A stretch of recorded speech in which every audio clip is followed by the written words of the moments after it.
Thinking Aloud. Conversations on the leading edge of knowledge and discovery with psychologist Jeffrey Mishlove.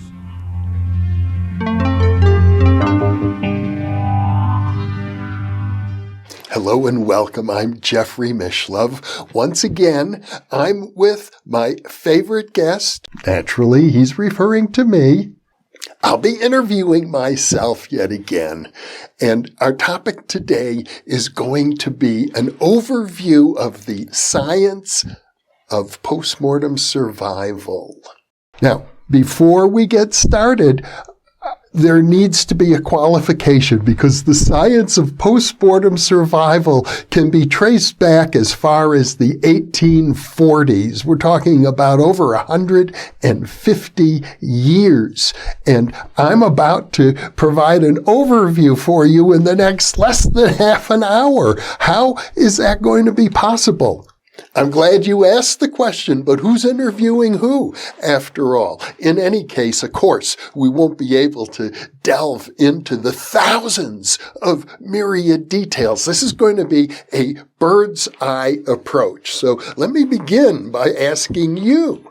Let me pose the first question. What are the main things to consider when looking at the science of survival from an overview, from a bird's eye vision? We can look at the types of causation that we're going to be considering. And there are three primary forms of causation that I think are worth looking at. The first, obviously, is empirical, because the science of survival has to be very different from the theology of survival. Science is not based on doctrine. It is based on evidence. And the empirical approach, the approach taken by parapsychologists and psychical researchers from the very beginning, has been, let's look at the evidence. And there's a wealth of evidence. The problem, of course, has been theories are hard to come by. And especially because this is a kind of science where the mainstream scientific community is so wedded to their materialistic worldview that for the most part, even though there's over 150 years of brilliant work in this field, they don't even want to look at it. So the first thing to consider then is empirical evidence, evidence that we gather through our senses, through our observations of the external world that point toward the possibility of survival, of personality, of human consciousness in the absence of a physical body.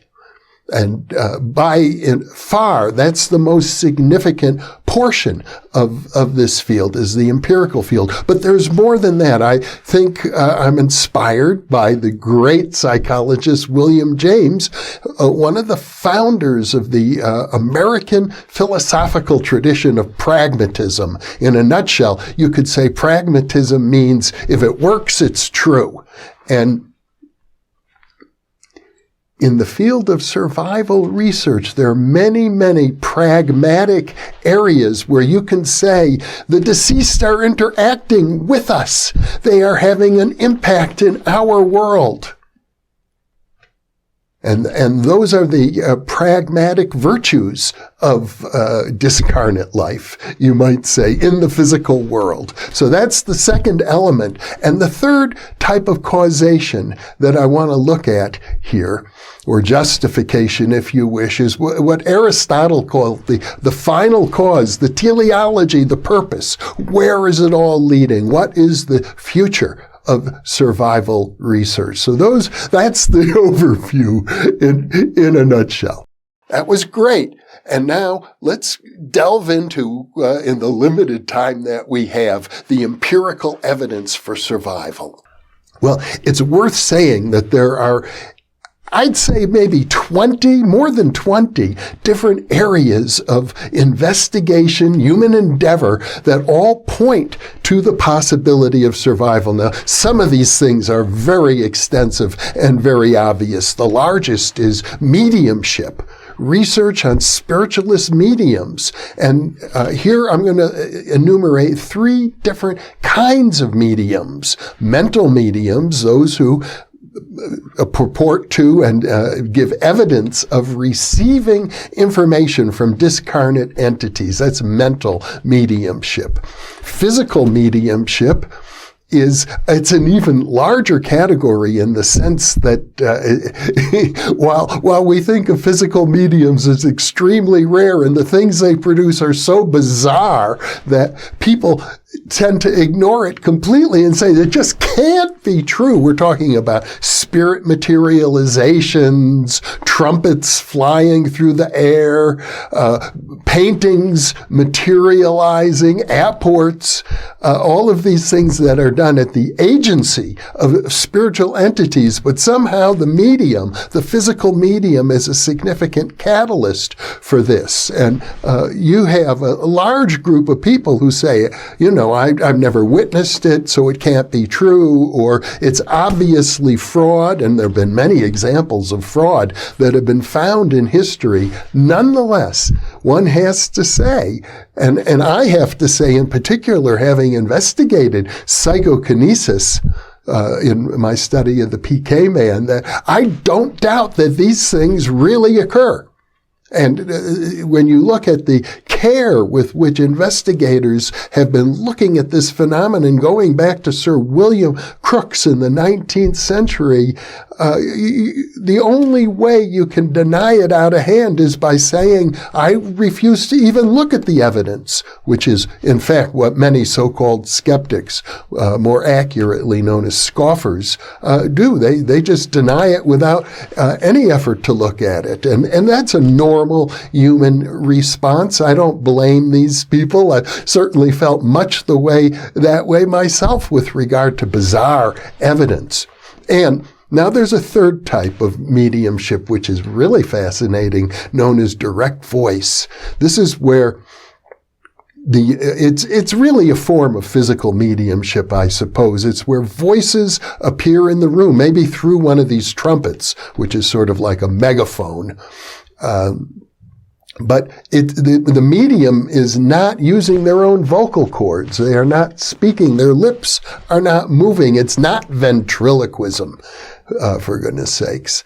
But again, the medium is an important catalyst. But research with mediums is just one category of research. There's near-death experiences. There's all the research on reincarnation, and you can divide that up. You've got the memories of young children. You get the memories of adults who spontaneously awaken. You get memories that occur under hypnotic regression. That's the most problematic. But so you have all of that. Then another big category of empirical evidence are what we call after-death communications. All sorts of signs and symbols, dreams and visions that occur to people, particularly when they've lost a loved one. Some of this has been validated by researchers, and researchers approach these sorts of things typically like detectives in law enforcement. I have a degree in criminology, and criminalistics is a very good science to model this kind of research. It's usually not an experimental science where the researcher is in total control of all the variables, although there are occasional experimental studies that have been done, for example, with near-death experience, another huge category. There have been studies done in hospitals where you get a certain percentage of cardiac arrests occurring routinely, and you can survey those people to see which of them have had out-of-body or near-death experiences. And, of course, out-of-body experiences is another category related but different than a near-death experience.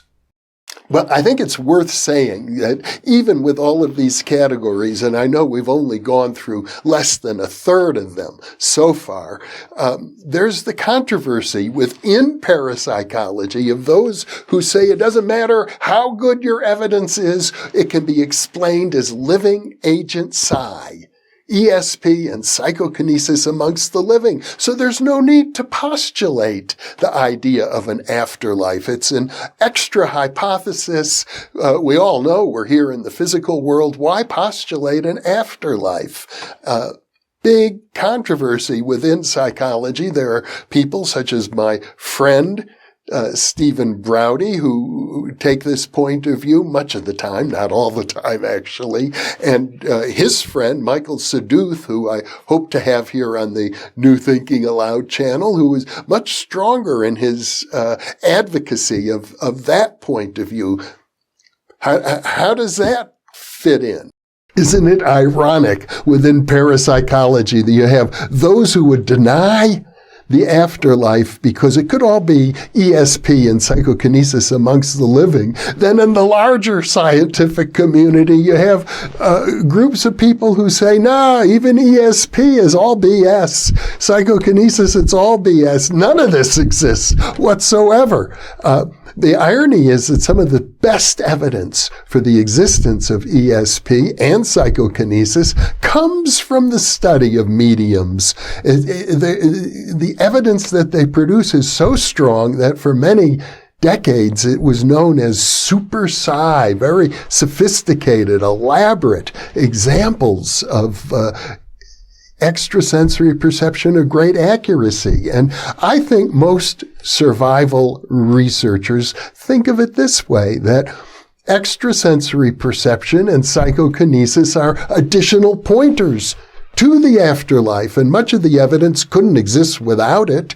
How do mediums, after all, communicate with spiritual entities? It is through extrasensory perception, and the fact that the medium as a catalyst is required for a lot of physical mediumship, not all, but it seems important, does suggest that there's an element of psychokinesis there. So the best realistic way to look at it is that all of this is part of the mix that needs to be considered. Extrasensory perception by itself, if you want to imagine a world in which living people have psychic abilities, but discarnate entities don't exist, well, I think you can postulate it. It's not logically impossible, but I don't know of anybody who has highly developed extrasensory abilities who subscribes to that worldview at all. I tend to think that the existence of extrasensory perception really points to an ontology, a philosophy, a worldview that allows for survival, that almost, in fact, I would have to say, requires survival. And that's the worldview that we've discussed many times on the New Thinking Aloud channel, particularly with my friend Bernardo Kastrup, who is an advocate of what he calls analytical idealism as a school of philosophy. There's so much to talk about. Are there other categories, you would say, of empirical evidence that we should be paying attention to? There are many categories of evidence that we haven't yet discussed that point to the idea that consciousness exists separate from the brain. You know, the great philosopher Bertrand Russell once wrote that survival of human consciousness doesn't exist because we all know consciousness is dependent upon the brain. And when the body dies, the brain is dead, therefore there can be no consciousness. However, there's lots of research now, out-of-body experiences being just one example, that suggests that consciousness is not dependent on the brain, that the brain rather acts as a reducing valve to limit the amount of consciousness that a human being normally experiences so they don't get overwhelmed by being in a constant state of cosmic consciousness, knowing everything all at once all the time, like God, so to speak. The human organism can hardly sustain that. And by that I mean, for example, terminal lucidity. I experienced this with my mother, who had Alzheimer's. But before she died, she had a period in which she sat up, she was clear, she was lucid, she was articulate, she talked at length about her life in great detail and clarity. And actually, within a week she had died. And there are many instances of people with severe brain damage, much more than my mother, who had not a severe case of Alzheimer's, who shortly before their death, sometimes within hours of their death, are able to manifest a great lucidity, more than their brain, if it was dependent on their brain, would have been capable of. The brain that is severely damaged cannot just all of a sudden wake up. But what it suggests is that the brain is so deteriorated that it can no longer filter out this larger consciousness. The larger consciousness comes through. So that's yet another example of research that points to the idea of a larger consciousness outside of the brain, not dependent upon the brain at all. Anything else you'd like to discuss on the empirical side before we move on? Let me just say briefly, there's a whole line of evidence that involves scientific instrumentation. It's called ITC, Instrumental Transcommunication. There's been a previous interview about it with Stafford Betty. There's also, I've just seen a wonderful documentary on the topic by my old friend Dan Drazen. If you want to know in depth about ITC and EVP, electronic voice phenomena, it's a vast field. There are tens of thousands of hobbyists who are, and some of them believe they're having regular two-way conversations with their departed loved ones on the other side. It's tricky. It requires a persistence. It requires a certain amount of, I think, mediumistic abilities. It requires a passion to engage in this research. But when you look at the best evidence, it's hard to deny. Okay, now I know there are other areas that we haven't covered yet, but you talked about the pragmatic impact of survival as being part of the science of survival. What do you mean by that? Here I'm talking about examples where discarnate entities are acting as agents in the physical world. They are producing important results. Some of the most dramatic occur, for example, when a murder victim will spontaneously make themselves known, maybe to a friend, maybe to somebody with mediumistic talents.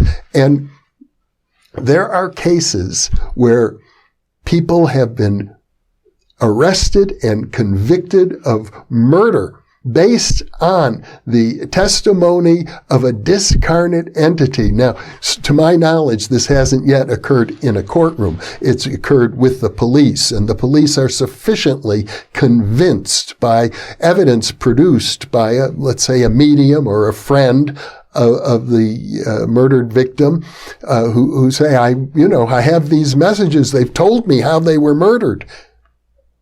And people have been convicted of murder because of this. There's some wonderful evidence. But on the positive side, there are discarnate entities, visual artists who seem to come back and produce art through mediums or sometimes take possession of a person. There's a famous case in the early 20th century of a deceased artist in effect possessing another individual and producing artwork through them. Same is true of literature. The same is true of music. There's the famous medium Rosemary Brown in the UK who produced all sorts of, I think hundreds, if I'm correct, works of music, ostensibly through the agency of deceased musicians working through them. There are inventions that have come through.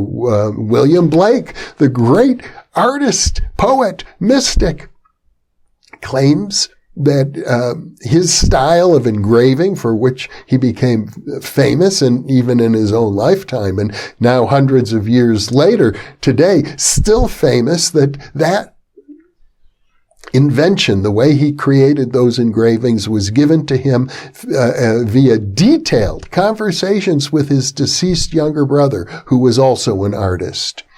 There are examples in the field of psychotherapy. There's an entire school of psychotherapy. Today it's called the Hoffman quadrinity process. It was originally known as the Fischer-Hoffman process. And presumably, according to Hoffman, who was a tailor at the time, owned a clothing shop in Oakland, California, his psychotherapist, Fischer, died in 1966, as I recall, and after his death, within a year or so, appeared at night on the bedside of his former patient, Hoffman, and did psychotherapy with Hoffman and gave Hoffman the instructions to create a whole school of psychotherapy. Hoffman said to him, "I'm just a tailor. How am I supposed to initiate a school of psychotherapy?" And the spirit of Fischer said, "Don't worry, doors will open for you. I will be helping you."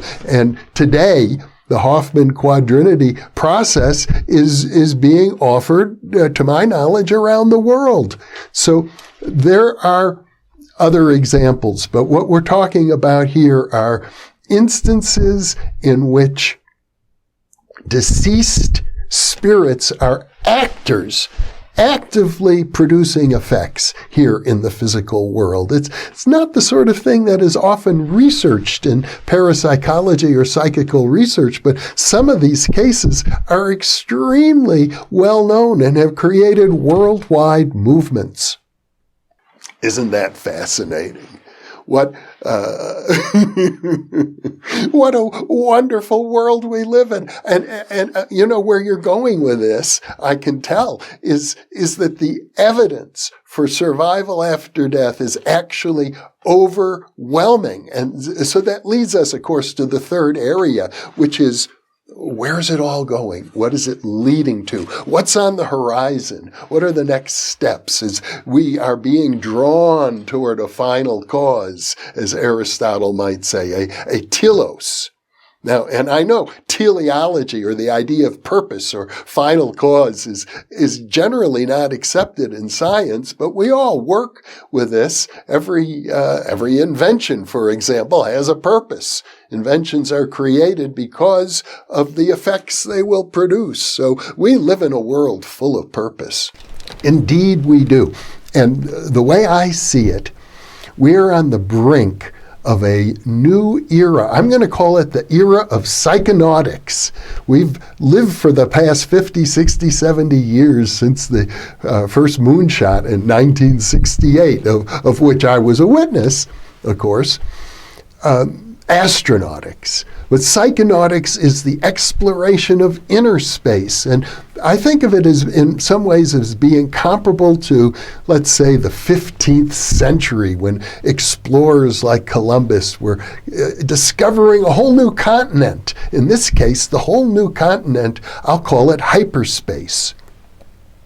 Hyperspace is very complex. It can be mapped physically, actually. Well, not in three-dimensional physical space. Hyperspace is a kind of physical space of more than 3 dimensions. You could think of it that way, or you could think of it as a mathematical space. But if the afterlife is real, if spiritual entities are real, they need to be somewhere. And somewhere is in hyperspace. And we have at this point a great deal of mathematics concerning hyperspace. In fact, a lot of that mathematics was first published in the 1993 edition of my book, The Roots of Consciousness, by my friend Saul-Paul, who's probably the most sophisticated mathematician looking at this area right now. He's also the author of a wonderful book of mathematics called ADEX Theory, in which he shows the unification pretty much of all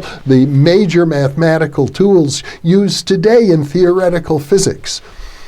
So I think we're at a point scientifically where we can begin to take these mathematical tools and combine them with the exploration of hyperspace. That exploration, when I refer to psychonauts, I'm talking about lucid dreamers. I'm talking about advanced meditators. I'm talking about mediums and hypnotic subjects who are very skilled at working with trance states, at working with the hypnagogic state, for example. I'm talking about Buddhist meditators who go into the Bardo planes, and of course traditional mediums as well. These people are all exploring this interface between the awakening physical world in which we imagine we live much of our day, and of course we all live part of our day in the dream world as well. And the dream world, according to depth psychologists, interfaces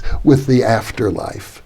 And I think we're at a point now where there's a lot of sophisticated work going on. If you scan the literature, there's work in what people call astral projection and the like. People are exploring. So if you think of the empirical research as people here on the physical plane reaching out to find evidence of the afterlife, and if you think of all the pragmatic discoveries to which I've referred, where agents in the afterlife are reaching out into the world of the living and creating impact, the next stage of the science of human postmortem survival, in my opinion, will be a handshake. It will be people working together from both sides on a large scale. And this has already been occurring, for example, in small spiritualist circles where people gather once a week or once a month in an intimate circumstance in a private home. That's where some of the most amazing phenomena reported by those who study mediumship actually occur, out of view of the mainstream, in a way that's sheltered and protected, but in a way that can sometimes be very carefully monitored. And I see that the larger culture will be dragged along kicking and screaming, because the truth of the matter is the materialistic worldview, the worldview that not only wants to deny survival, wants to deny extrasensory perception as well. Is it possible, let's just look at that many people at a subconscious level who want to deny out of hand, and without even looking at it, the evidence for extrasensory perception, psychokinesis, and survival, could it be that they're afraid of what they will find? That it's frightening to them? I'll just leave it at that. I won't go into the many reasons why they might be frightened, and maybe we all have legitimate reasons for being frightened of these possibilities. I know when I was a little child, the idea of dead bodies frightened me. But today, well, it's not as if I'm fond of dead bodies. But today I think we can look beyond that. Well, what a fascinating discussion. I know we have barely scratched the surface of what could be said regarding the science of survival, but this was an overview, so thank you for being with me. And for those of you watching, thank you for being with us.